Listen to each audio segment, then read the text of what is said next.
జై Shriram. Welcome to my channel. అసలు వనస్థలీపురంలో ఇంత మంచి టెంపుల్ ఉంది అని నాకు ఇప్పటి వరకు తెలియకపోవడం నిజంగా నా బ్యాడ్ లక్ అనమాట.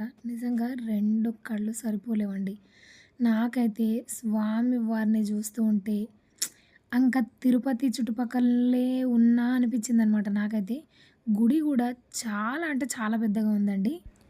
ఇక్కడ విశేషమైన పూజలు జరుగుతాయి. అమ్మవారితో పాటు గోదాదేవి ఇరుపక్కల మధ్యలో స్వామివారు నిజంగా చెప్పాలంటే ఆజానుబాహు రూపంలో మనకైతే స్వామివారు ఇక్కడ దర్శనమిస్తారనమాట. ప్రతిరోజు మీకు వీలుంటే మాత్రం ఇక్కడొచ్చి స్వామివారి సంకీర్తనలో పాల్గొనొచ్చనమాట. అండ్ ఇక్కడ నేను స్వామివారి ప్రసాదాన్ని కూడా తీసుకున్నాను. నాకైతే చాలా అంటే చాలా బాగా అనిపించింది.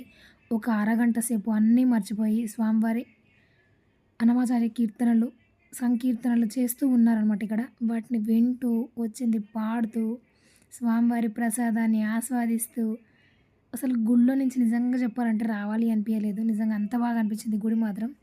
ఎక్కడ చూసినా కూడా కళ్ళు మిరుమిట్లు గొలిపే కాంతి, కలర్‌ఫుల్‌గా అసలు ఎంత బాగా అనిపించిందో. ప్రశాంతత మొత్తం ఈ గుడిలోనే ఉందనిపించింది నాకైతే. తిరుపతిలో స్వామివారిని దగ్గర నుంచి దర్శనం చేసుకోలేని వాళ్ళు నిజంగా చెప్పాలంటే ఇక్కడికి రండి. స్వామివారు మనకి ఆజానుబాహు రూపంలో కనిపిస్తారు. దూరం నుంచి కాకుండా అక్కడ లోపల కనిపిస్తున్న స్వామివారి దగ్గర నుంచి ఒకటవ గడప నుంచే స్వామివారిని దర్శించుకోవచ్చనమాట. 2 కళ్ళు సరిపోవు. నన్ను నమ్మండి. ఒకసారి వెళ్లి చూడండి. నచ్చితే like, share, subscribe. Thanks for watching. జై శ్రీరామ్.